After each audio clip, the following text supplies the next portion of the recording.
Hello everyone. So we are again with a new video. This is the second part of the video. We have already uploaded the first part. So we are going to cover next few PYQs on labor laws. Question number 1. Which one of the following is a jurisdictional strike? Option A. Two unions claiming the office space conduct strike. Option B. Two unions conduct strike for registration with the same name. C. Two unions may claim to represent the same set of workers and may clamor for recognition on this claim and go for a strike to pressurize the management. Option D. Two unions claiming possession of a common seal go for a strike to elicit the support of workers. Option number C would be the correct answer, that two unions would claim that they represent the same set of workers. Okay. So we can say that we have option number C as the correct answer. Next question is, what is yellow dog contract? Yellow dog contract, yellow dog का मतलब होता है you can say loyalty, right? So option A is a contract where union agrees to inform employer about the possible strike by a rival union. B, when management secures an agreement from the workman that he will not join a union during the course of his employment. Option C, an unwritten contract with the employer where a fraction of the union acts as a whistleblower. D, the employer promotes a pocket union by entering into an agreement with the trade union. So option number B would be the correct answer, that when management secures an agreement from the workman that he will not join a union during the course of his employment. ये contract employers use करते हैं employees की loyalty gain करने के लिए, उनसे contract sign करा लेते हैं कि वो कोई भी यूनियन ज्वाइन नहीं करेंगे during the employment. Next question is the institution of voluntary arbitration as a method of settling industrial disputes was strongly favored by. Here option number D would be the correct answer. It was favored by Mahatma Gandhi, institution of voluntary arbitration. The next question is, the Industrial Disputes Bill 1947 observed that industrial peace will be the most enduring where it is founded on voluntary settlement. Which one of the following machineries under the Industrial Disputes Act 1947 was created for this purpose? So the correct answer is option number B, Board of Conciliation. All these committees were formed by this act, but but Board of Conciliation was given the specific purpose, was formed for this specific purpose of settling disputes, and it was formed on the basis of voluntary settlements. In India, which one of the following systems prevails in respect of adjudication in industrial disputes? India के अंदर कौन सा system prevail करता है adjudication के से related? First is voluntary reference and voluntary acceptance. Second is voluntary reference but compulsory acceptance of award. Third, compulsory reference but voluntary acceptance of award.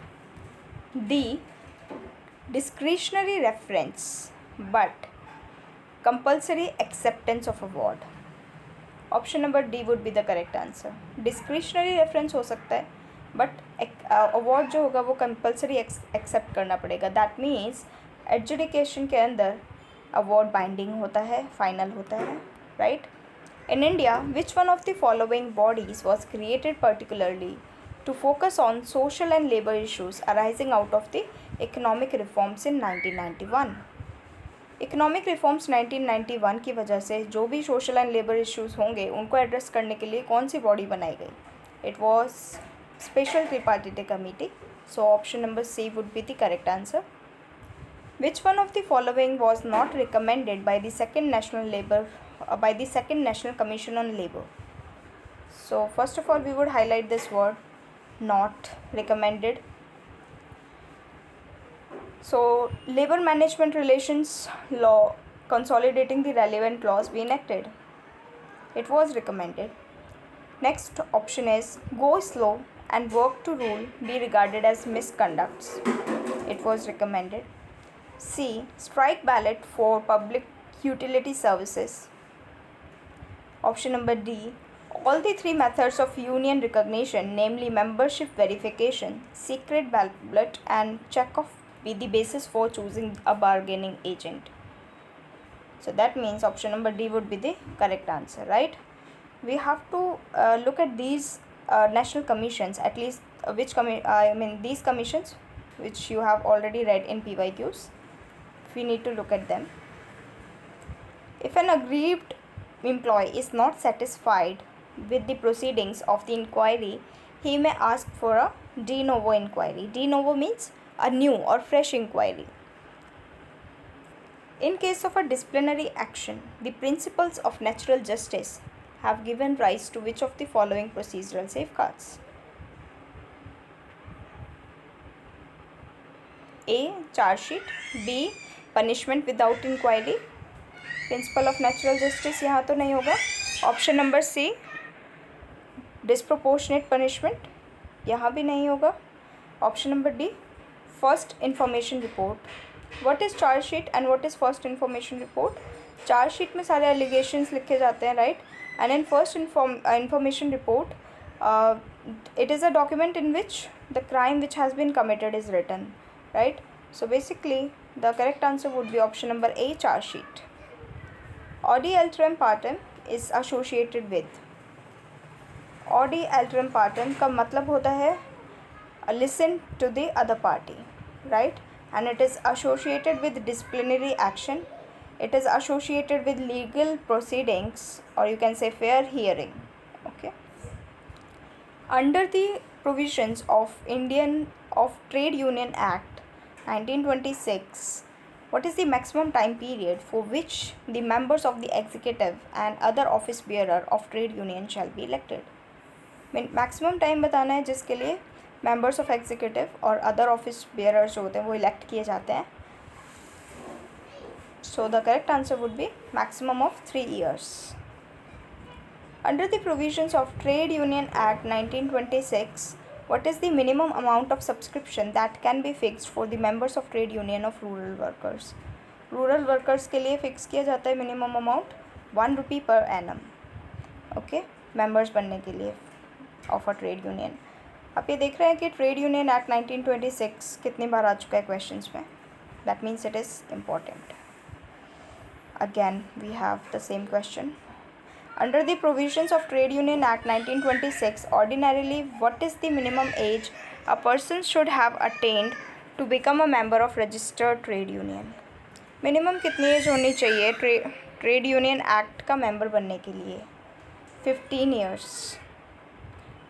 Again, we have the next question on the same act.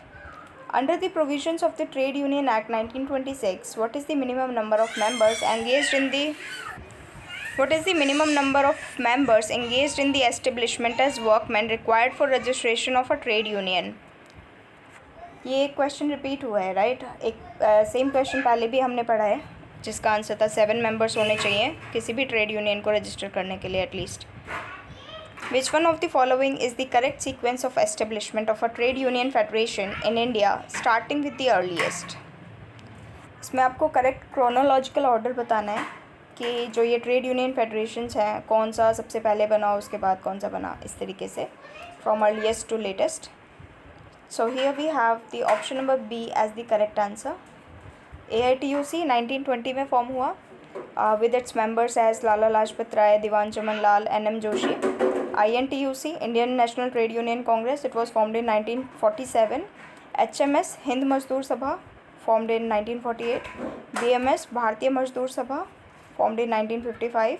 And CITU, it was formed in something 1970s. Which one of the following statements with regard to the Council of Indian Employers is not true? Council of Indian employers के बारे में क्या सही नहीं है ये बताना है. It was formed in 1956. Yes it was. It unified the all India organisation of employers and the employers federation of India. Yes it unified these two organisations. The standing conference on public enterprises has not joined the CIA.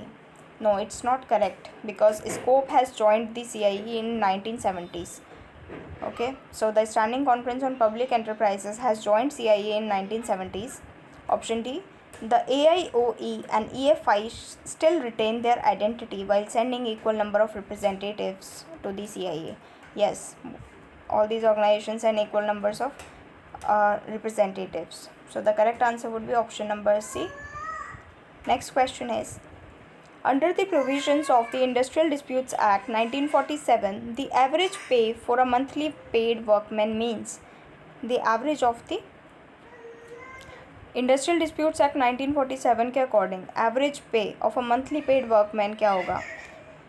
Veg payable in 6 completed calendar months preceding the date on which the average pay becomes payable, or wage payable in 3 completed calendar months preceding the date on which average pay becomes payable.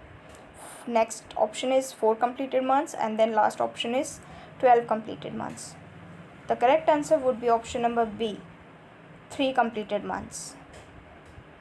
जितना 3 months में payable होगा preceding the date on which average pay becomes payable, that would be average. What is the time period within which the grievance redressal committee constituted under which provisions of the Industrial Disputes Act 1947 is to complete its proceeding on receipt of a written application by or on behalf of the aggrieved party? Industrial Disputes Act, this is also one of the important acts. So question पूछ रहा है कि grievance redressal committee को कितने time में अपनी proceedings complete कर देनी चाहिए after receiving the written application. So the correct answer is option number C, 30 days. Next question is, which one of the following statements as per the industrial disputes act 1947 is not correct? Option A, court of inquiry is constituted by the appropriate government. Option B, conciliation officers for conciliating industrial disputes in central government public sector undertakings are appointed by the central government. C, national tribunal is constituted by the both central government and state government.